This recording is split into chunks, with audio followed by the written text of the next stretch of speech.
하나님의 말씀은 누가복음 11장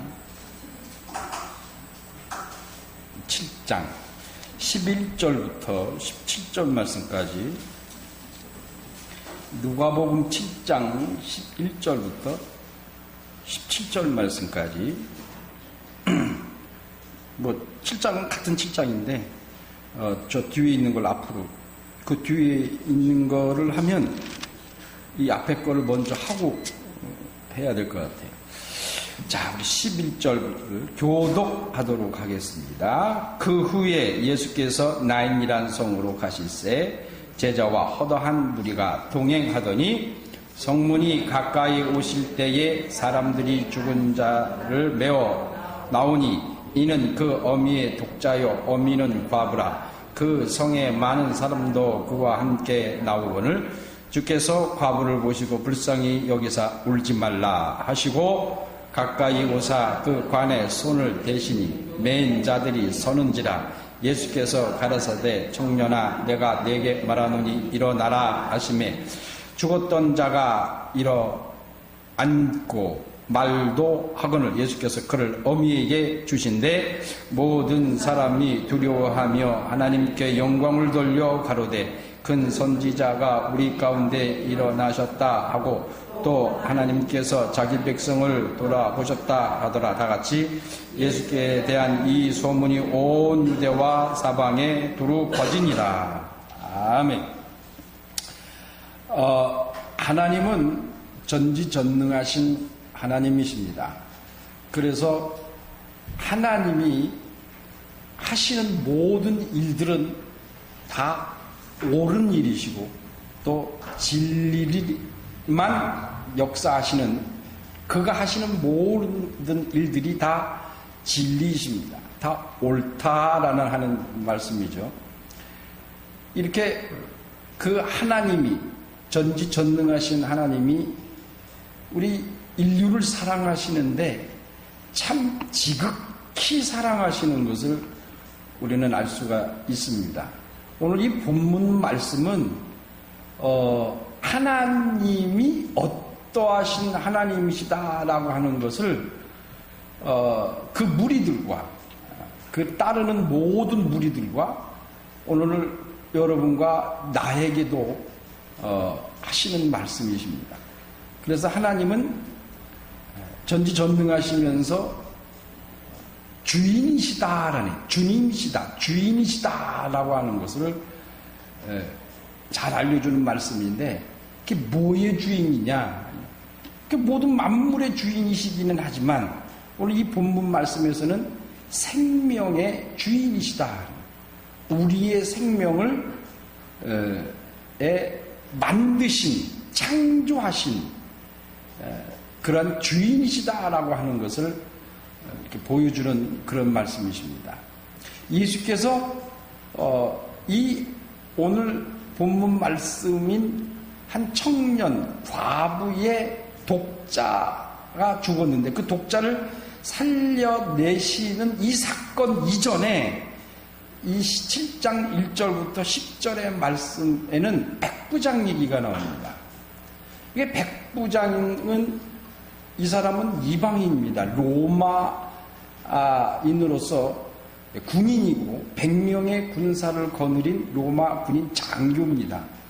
이러한 자의 그 종이, 그 사랑하는 종이 죽임을 거의 죽기 일보 직전까지 가는 아주 큰 병을 걸렸는데 이 병을 고쳐주시는 그런 장면 가운데에, 그런 사건 가운데에 이 예수께서 이 백부장의 믿음을 보시고 온 이스라엘을 다 다녀봐도 이러한 믿음을 본 적이 없다라고 말씀하시면서 내가 그 집으로 가리라 하고 했는데 그 백부장이 보낸 그 친구들이 그걸 말렸습니다. 그러면서 그 백부장의 그 전해주는 친구들을 통해서 전해주고 장로들을 통해서 전해주는 그 말씀으로 아주 예수께서는 큰 감동을 받으시고 그러한 그 아들을 병을 고쳐주시는 그러한 역사를 하셨습니다. 근데 참 이 앞에 장에 있는 그 백부장의 얘기는 백부장을 만난 것도 아니고 또 그 아들을 만난 것, 그 병든 아들을 가서 만난 것도 아닙니다. 그냥 그 제3자, 그 백부장의 근과 함께 있는 그 종을 만났고 친구들을 만났고 또 유대의 장로들을 만났습니다. 우리가 그걸 또 다음 주에 또 공부하겠지만 그 참 놀라운 일입니다. 백부장, 로마의 백부장 이방인인데 백부장의 그 아들을 살리기 위해서, 병을 고치기 위해서 그 백부장의 말을 예수님 앞에 와서 전해준 사람이 유대 장로예요. 근데 사실은 이거 있을 수 없는 일입니다. 그 유대 장로가 이방인의 그것도 종입니다. 그 집에서 부리는 종을 살리기 위해서 유대 장로들이 나섰다고 하는 것은 이건 그 백부장의 믿음도 믿음이지만 그 백부장이 그 당시에 어떠한 일을 했고 그 주위 사람들에게 어떠한 선한 일과 그들과 함께 더불어 함께 살았느냐. 그 보면은 백부장, 그 장로들이 백부장이 회당을 지어줬다라고 했습니다. 그러니까 이방인들이 쓰는 또 군사적으로 쓰는 로마인들이 쓰는 그런 건물을 진 게 아니라 그들이 하나님 앞에 하나님의 말씀을 배우고 예배를 드리는 지금으로 말하면 교회죠. 그 교회를 유대인들을 위하여 지어줬다라고 했습니다. 그러니까 그 백부장의 그 삶이 그 삶을 통해서 그 유대 장로들의 마음을 감동시킨 겁니다. 유대 장로들이요, 이게 문헌을 찾아보니까 아주 고지식하고 고집세고, 그러니까 자기들은 그 아브라함의 후손이요, 자기들은 그 유대인들의 장로, 지도자라고 하는 것의 그 자부심이 굉장한 사람들입니다. 그런데 그런 사람들이 자기네 나라를 이렇게 점령해서 속국으로 만들고 와갖고 거기서 파견돼서 와서 자기들을 군사적으로 행정적으로 다스리고 있는 그 사람과 그 사람의 그 종을 살리기 위해서 이렇게 나섰다고 하는 것은, 이것은 이 성경 전체를 봐도 딱 이 한 사건밖에 없습니다. 이게 아주 유일한 사건이에요. 근데 거기서 예수께서 그 백부장의 믿음을 보시고 그 종의 병을 나을 것이다, 네가 구원받을 것이다, 가서 안수, 이 한 게 아닙니다. 그냥 그 백부장의 믿음을 보고 훌륭하다, 참 좋은 믿음을 가졌다, 이렇게 백부장을 향해서 말한 것도 아닙니다. 무리들에게, 따르는 무리들에게. 그러니까 그 말씀을 하시고, 그러니까 믿음이라고 하는 것이 무엇이냐, 그 믿음을 인정하시는, 누가 인정을 했느냐? 예수께서 인정하셨다는 거예요. 유대인들과의, 로마인들과의 관계를 떠나서, 그가 유대인이든 이방인이든 그걸 떠나서 그 믿음을 인정하는 그분이 누구시냐? 바로 주님이시다. 그 믿음을 인정해 줄 수 있는 주권을 가지신 분이 바로 주님이시다. 그리고 나서 이 오늘 말씀인 11절로 들어오셨는데, 11절에 보면 그 후회라고 해서 그 후회. 근데 사실은 그 후회라고 하는 말은 어느 시간을, 그러니까 막연하죠. 이게 이 얘기를 말씀을 하시고 바로 가신 건지 아니면 며칠을 지나신 건지. 근데 원문에 보면 액세스라고 되어 있습니다. 액세스는 그 다음날, 이 일이 있었던 백부장의 일이 있은 그 다음날이다. 그래서 그 자가 들어가요. 그 시간. 그러니까 하룻밤을 잤다는 거죠. 거기서 그 백부장이 있는 그 마을에서 하룻밤을 주무시고 그 다음 날 이제 예수께서 나인성이란으로 가실세라고 했습니다. 그러니까 나인이라고 하는 말은 기쁘다, 즐겁다라는 말이에요. 기쁘고 즐겁다 이런 뜻을 가지고 있는 것이 나인성입니다. 이 나인성에 갔을 때에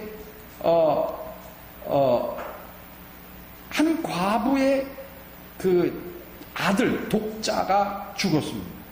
그게 죽어서 이제 그 성문 바깥으로 성문을 나와서 바깥으로 나오는 행렬이 있었고 그 다음에 예수님과 그 따르는 무리들이 백부장의 사건을 다 본 사람들, 다 경험한 사람들이 예수님이 앞서가고 그 뒤를 제자들과 그 무리들이 따라옵니다. 그러니까 여러분 이걸 한번 생각해 보세요. 이게 한 무리가 이렇게 오고 한 무리가 이렇게 와요. 그 두 무리가 이렇게 성문 앞에서 딱 마주쳤죠. 딱 마주쳤니. 이 나인성이라고 하는 것은 아까 말씀드렸듯이 기쁘고 즐겁다, 아름답다라는 뜻을 가진 게 나인이라는 겁니다.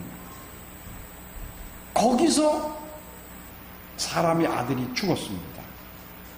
그래서 그 죽은 무리가 성 바깥으로 이렇게 나옵니다.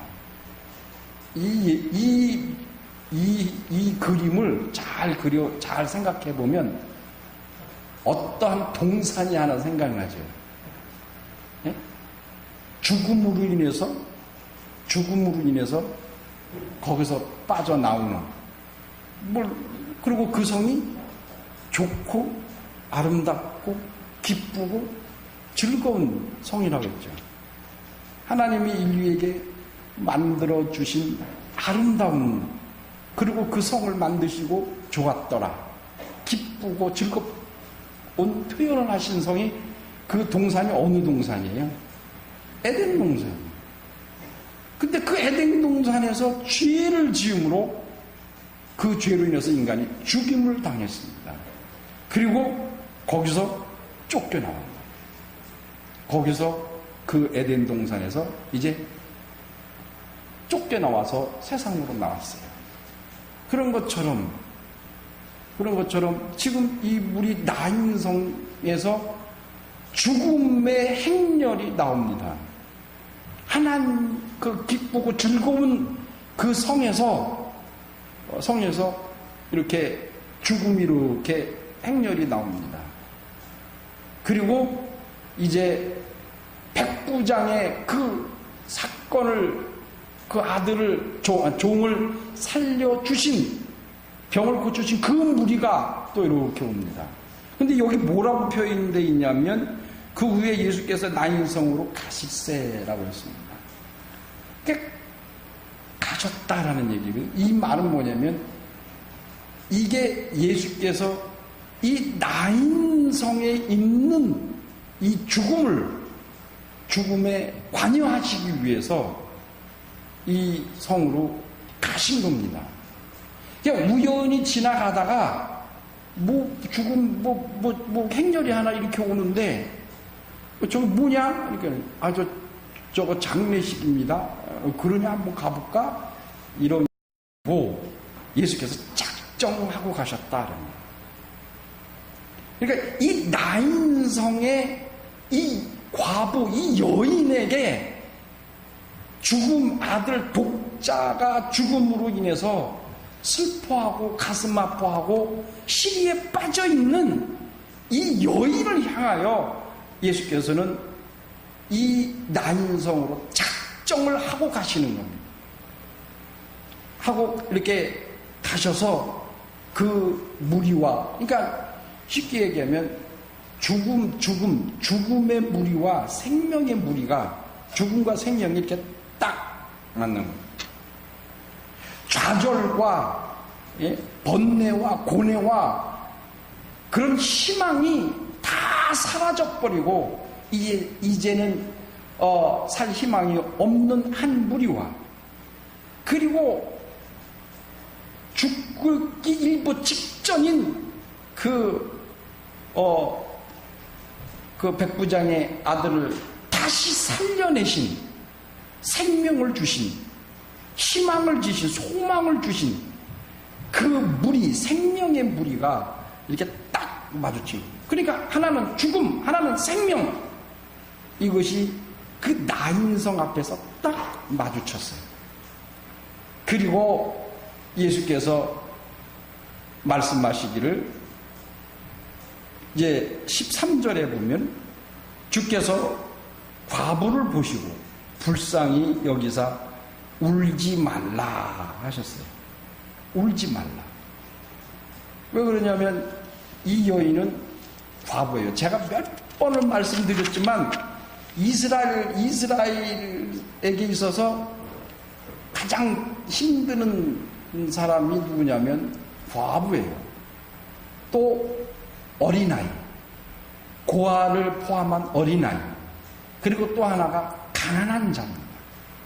그러니까 이 세 부류는 과부와 그 다음에 어린아이, 고아를 포함한 어린아이와 이 가난한 자는 이스라엘 그 유대 민족에게 있어서는, 히브리인들에게 있어서는 혼자 살 수 없는, 자립해서 자기 스스로 먹고 살 수 없는 이 존재 부류가 이 세 부류입니다. 근데 예수께서 그 중에 한 부류인 이 과부를 예수께서 만나시고 말씀하시기를 울지 말라 하시는 거예요. 그 자식이 죽었으니까 울지요. 자식이 죽었는데 안 우는 의미가 어디 있어요? 울지요. 그러나 예수께서 말씀하시는 그 울지 말라 하는 이 말씀은 그 여인에게 하시는 말씀이기는 하지만 그 여인의 그 처지를 불쌍히 여기고 안타까움을 마음을 가진 그 무리들, 그 성문에서 나올 때에 사람들이 한 죽은 자를 메어가는 사람들 그랬습니다. 그러니까 여러분 생각해 보세요. 나인성은 아름답고 행복하고 기쁜 성이라고 그랬어요. 실질적으로 이 나인성이 어디에 있냐면 지금은 축축하기를 그 갈릴리 나사렛이라고 하는 예수님의 고향에서 남동쪽으로 약 20km 떨어져 있는 곳이래요. 그러니까 상대적으로 나사렛하고 비교를 하면 상당히 살기 좋고 아름답고 정말 그 안에 있는 그 성에 사는 사람들이 참 행복하게 살았던 성이라고 해요. 그 성에 있는 사람들이니까 그 사람들이 이 한 과부를 불쌍히 여겼다는 거죠. 그러니까 행복한 성에서 사는 자기들끼리 즐겁게 사니까 이 과부의 그 속사정을 다 아니까, 그래서 그 여인의 그 처지를 생각해서 그 뒷사람들이 다 슬피 울며 왔다.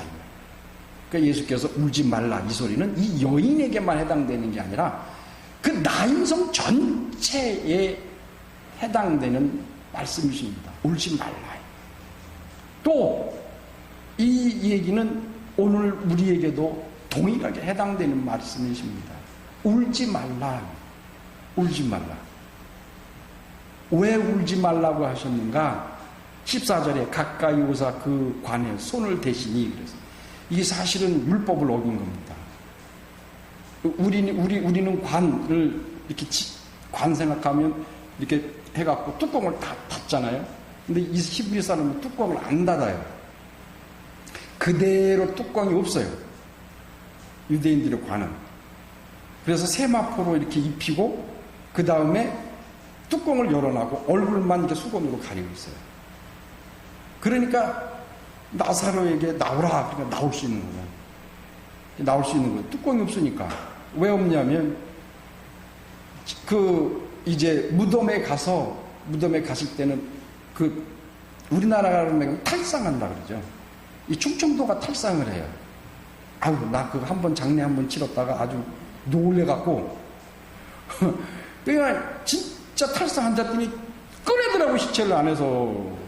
꺼내갖고 그냥, 그걸 땅에다가 이렇게 그냥 묻더라고요. 근데 그런 식으로 유대인들도 그 관을 뚜껑이 없습니다. 그러니까 가서 보면은 관에다가 손을, 그 관에 손을 대니라고 하는 것은 이 관 시체는 부정하거든요. 그래서 율법에 부정한 걸 손대지 말라고 그래요. 그러니까 쉽게 얘기해서 예수께서 그 율법을 어긴 것과 같습니다. 어긴 것과 같아요. 율법에서는 있을 수 없는 일입니다. 근데 예수께서 말씀하셨죠. 안식일의 주인은 누구냐? 예수께서 내가 안식일의 주인이다. 이 말은 안식일이 누구를 위하여 있느냐? 안식일이 사람을 위하여 있는 것이고 사람이 안식일을 위하여 있는 것이 아니라는 거예요. 그리고 안식일에 죽은 자를 살리시고 병든 자를 고치시니까 바리새인들이 안식일을 어겼다, 율법 어겼다 야단을. 그러니까 예수께서 너희들도 염소나 동물들을 우물가에 가서 물 먹이질 않느냐. 그런데 내가 왜 지금 죽어가고 있는 자를 살리는 게 그게 어찌하여 그게 율법을 어긴 것이냐라고 말씀하십니다. 그러니까 무엇이 중요하다는 얘기예요? 생명이 가장 중요하다. 예수님은 생명이 가장 중요하다는 얘기예요. 안식일을 어기고 너희들이 세운 규례를 어긴다 할지라도 그거보다 더 중요한 게 생명이다. 너희들은 관에다가 손을 얹고 시체에 손을 만지면 부정하다라고 하지만 나는 너희들이 세운 그 규례 그거보다 더 소중한 것은 이 사람의 생명이고 이 사람의 죽은 자의 생명도 중요하고 그리고 이 지금 그 어미의 이 가슴 아픈 억장이 무너지는 희망이 사라지는 이 마음이 이 생명이 나는 더 중요하다라고 말씀하시는 거예요. 그래서 예수께서는 그 관에 손대셨다고 시체에 손대셨다라는 말입니다. 시체. 여러분 시체에 손 대봤어요? 안 대봤어요? 대봐요. 다음에 한번. 네? 어우 섬뜩해요. 진짜 섬뜩. 나는 이 허리를 껴안아 봤어요. 허리를 껴안아 봤거든요. 이렇게 허리를 이게 이 허리 드느라고 그 엄집사를 아주 나를 아주 골탕 먹이려고 그렇게 안 해도 되는데 작대기로 해도 되는데 이걸 들으라고 해서 퍽쩍 들으니 안수 처음 받았을 때 그러더니 끝나고 나서 이게 그거 들고 쑥 집어넣는데 그 다음에 또 장례가 났는데 이런 대나무 큰 걸로 작대기로 이렇게 쑥 집어넣고 쑥 나오더라고. 그래서 왜 그때는 그렇게 안 했냐 그러니까 한번 해보라고 시체 만져보라고 그랬대요. 시체 만지면 자기가 만지면 되지 왜 그걸 나보고 만져라. 아주 그게 섬뜩해요. 섬뜩해. 근데 참 신기한 게 뭐냐면 내 어머니 돌아갔을 때 내가 어머니 그 품에 가슴에 안겨서 한참 울었거든요. 근데 그때는 그런 생각 안 들더라고요. 내 어미니까 괜찮고 뭐 그때는 금방 돌아가셨으니까 체온이 있었으니까. 근데 그 관에 손을 대셨어요. 그리고 말씀하시긴 청년아 내가 네게 말합니다. 일어나라. 이게 명령어거든요. 일어나라. 일어나라. 그러니까 이 말은 이 헬라어로 에게이로라고 그래요. 에게이로. 일어나라. 이 말은 잠자는 자를 깨울 때 쓰는 말입니다. 잠자는 자를 깨우는 거. 그러니까 나사로에게 예수께서 말씀하시기를 아니다. 잔다라고 하셨거든요. 그러니까 제자들이 예수님이 나사로가 죽었는데 가슴 아프셔갖고 그렇게 말씀하시는구나. 그러니까 아니 죽은 건 맞아. 근데 잔다. 그때 쓴 용어가 에게이로입니다. 그러니까 그 얘기는 사람들 눈에는 죽었으나 주인의 눈으로 보면 창조주의 눈으로 보면 잔다. 그러니까 주님의 눈으로, 주님의 관점에서 보면 사람이 자는 것과 죽은 것과 하나님에게서 똑같단 말이에요. 가서 일어나 하고 깨우면 되는 거거든요. 그게 창조주와 피조물의 차이요. 그게 주인과 종의 차이입니다. 그러니까 예수께서 청년아 내가 네게 말하노니 명령한다 이 말이에요. 내가 네게 명한다. 그 주인으로서 종에게 하는 명령입니다. 이거는 불복종이라는 게 없습니다. 주인이 말하는 거기 때문에 이건 불복종이 형성이 될 수 없습니다. 그러니까 창조주로서 생명의 주인으로서 죽음에게 명령하는 거예요. 그래서 예수께서 내가 그랬어요. 내가. 그러니까 누가가 여기서 이 얘기를 쓰면서 말하기를 내가 네게 딱 지명을 했습니다. 그러면서 말하노니 일어나라. 일어나라. 그러니까 깨웠다 했어요. 깨웠다. 그러니까 주인으로서 창조주로서 그 피조물에게 거부할 수 없는 아주 그 명령으로 일어나라 하시는 거예요. 여러분 울지 말라 하신 주님이 그 울고 싶고 좌절하고 싶고 낭망하고 싶고 주저앉아 통곡하고 싶은 그 여인에게 또 그 무리들 관을 쥐고 그 슬퍼하고 있는 그 무리들 또 그 나인성 기쁘고 즐거워야 할 그 나인성 전체에다가 하시는 말씀이십니다. 일어나라 하시는 네. 여러분과 내가 죄로 인하여 죽었잖아요. 그 죽은 죽어 있는 우리의 그 죄로 인해 죽은 영을 십자가에 당신이 죽으면 그 죽음을 함께 죽었습니다.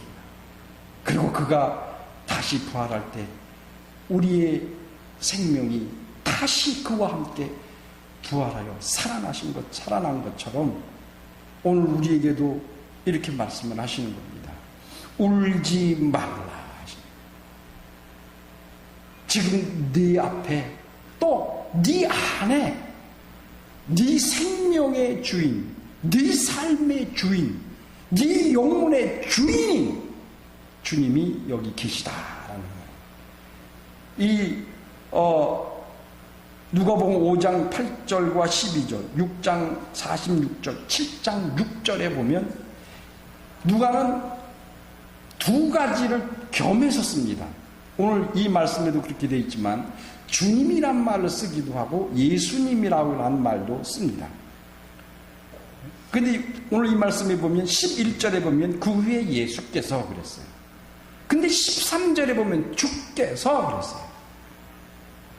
무리를 이끌고 가실 때는 예수께라고 표현을 했고 정말 과부에게 불쌍히 여기시면서 울지 말라 하시고 그를 죽은 자를 살려내실 때에는 이 누가는 예수님을 주라 표현했습니다. 이 누가복음 5장 8절 12절 6장 46절 7장 6절에 보면 다 이와 거의 동일한 장면에서 누가는 주라고 씁니다. 그러니까 이게 무슨 소리냐면 이렇게 생명에 관한 것을 예수께서 행하실 때는 주인이시다라고 하는 것을 이 누가가 지금 나타내고 보여주기 위해서 아주 특별하게 독특한 방법이에요. 다른 데는 거의 없습니다.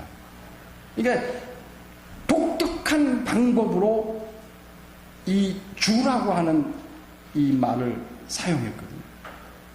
그러니까 우리 생명의 주인이시고 우리의 삶의 주인이시고 우리의 영혼의 주인이신 바로 예수 그리스도시다. 그가 우리에게도 지금 동일하게 말씀하시는 거예요. 울지 말라 하시는. 이 오늘 본문 말씀에서 최고의 수혜자가 누구예요? 우리를 어떻게 보면 청년인 줄 알잖아요. 아니에요. 어미예요. 이 어미가 주인을 만남으로 인해서 제일 많은 수익을 받은 사람이 바로 이 어미예요. 이제 어미는 독자가 죽었어요.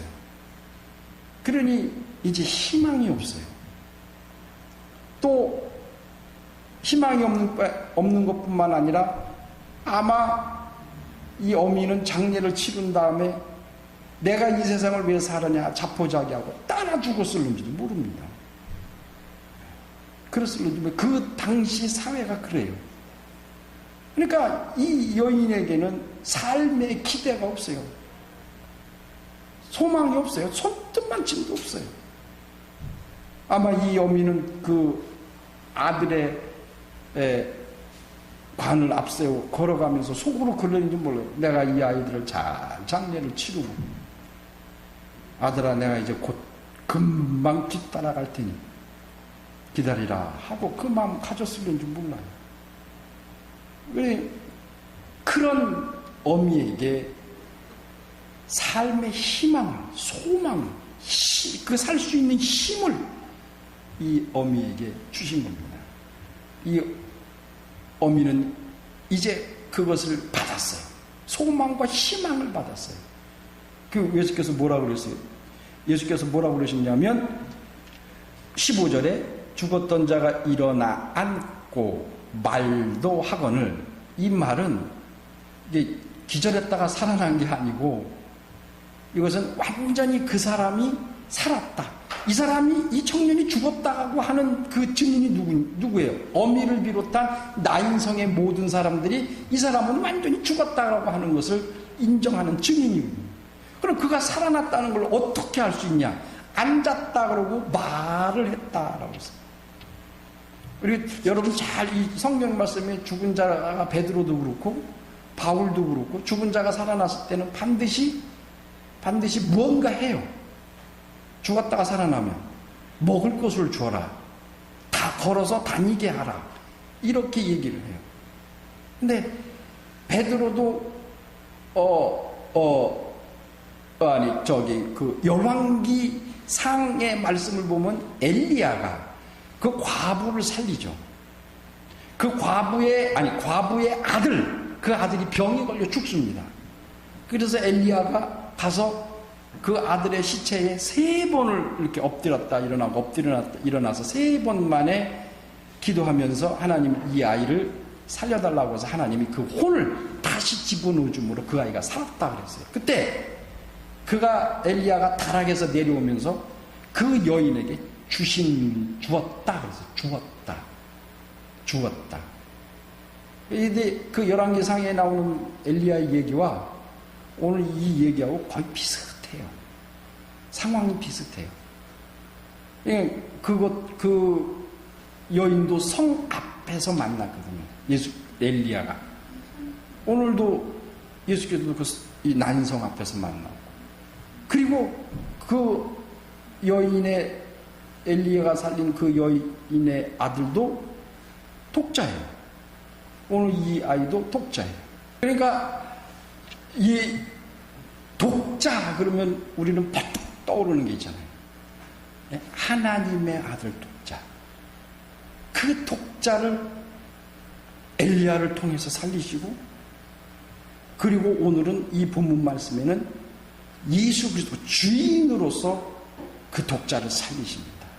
그러니까 하나님도 당신의 그 독자를 살리시는, 그 독자가 죄 없으신 그 독자가 죽으셨기 때문에 그를 살려내서 가장 높은 보좌에 앉히시고 모든 이름이 그 이름 앞에 무릎 꿇게 하셨다.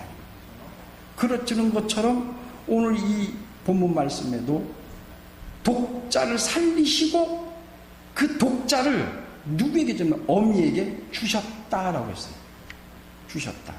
엘리야도 그를 살리고 어미에게 주셨다라고 하셨어요. 그러니까 주셨다라고 하는 것은 무슨 뜻이냐면 내 것을 줬다라는 얘기잖아요. 이 사람 것인데 내가 잠깐 가져갔다가 다시 주는 거는 줬다는 말이게 돌려줬다라고 하잖아요. 돌려줬다. 근데 그냥 줬다라는 말은 내 것을 줬다라는 얘기예요.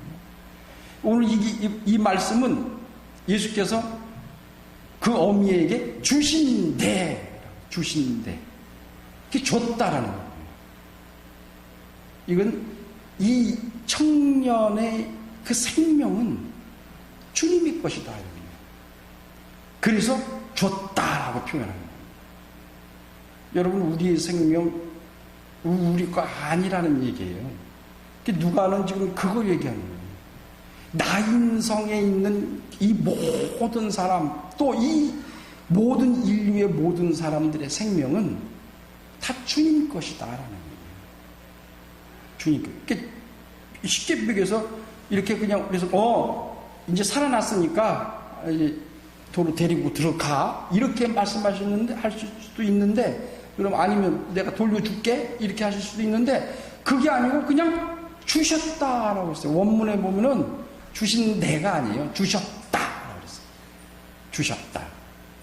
여러분, 우리에게 생명은 주님이 주신 겁니다. 우리가 쓰는 이 삶 자체가 주님이 우리에게 주신 겁니다. 그래서 주님 것을 내가 지금 쓰고 있는 겁니다. 시간도, 물질도, 건강도, 모든 것이 주님이 내게 주신 것입니다. 그런데 이것을 내 것이라고 생각하고 내 것이라고 쓰면 그것이 만몬이 되는 겁니다. 우상이 되어버립니다. 하나님, 예수께서 이 여인을 통해서 그 나인성의 죽음이 발생하고 죽음이 생긴 그 모든 그 희망이 사라진 곳에 희망을 심어주시기 위해서 예수께서 이곳을 일부러 가신 겁니다. 작정하고 가신 겁니다. 여러분과 내 삶 속에서 희망이 사라지고 그림자가 생기고 불안과 초조가 좌절이 생겼을 때에 주님은 내게 작정을 하고 오십니다. 그 모든 것들을 다시 살리고 생명을 주시기 위하여 우리 주님이 내게 다시 오십니다. 오신다. 와서 문을 두드리세요. 두드리신다. 그래서 내가 그 문을 열면 주님이 나와 함께 식구가 되신다라는 말이에요. 그래서 그의 생명으로, 그의 영생으로, 그가 주신 희망으로 오늘도 살고 내일도 사는 여러분 되시기를 예수 이름으로 축원합니다. 이 시간에 기도하십시다. 다 같이 기도하실 때에 참으로 오늘도 우리에게 똑같이 말씀을 하십니다. 어제 말씀하셨고 또 그제 말씀하셨으니 그저께 말씀하셨고 어저께 말씀하시는 게 아니라 오늘 우리에게 말씀을 하십니다. 일어나라 하십니다. 좌절하고 힘들고 어려운 일이 있고 또 삶에 힘들어 무릎을 꿇어야 되는 상황이 온다 할지라도 우리 주님은 말씀하십니다. 일어나라 하십니다. 우리의 주인이 말씀하시는 거예요. 일어나라 하십니다. 주여, 내게 힘들고 어려워도 주님이 일어나라 하시니 내가 일어나겠사오니 주여, 나를 힘과 일어날 수 있는 힘과 능력 그리고 내게 말씀하시옵소서. 일어나겠습니다 하는 주여, 내게 능력 있게 해달라고 다시 통성으로 기도하겠습니다.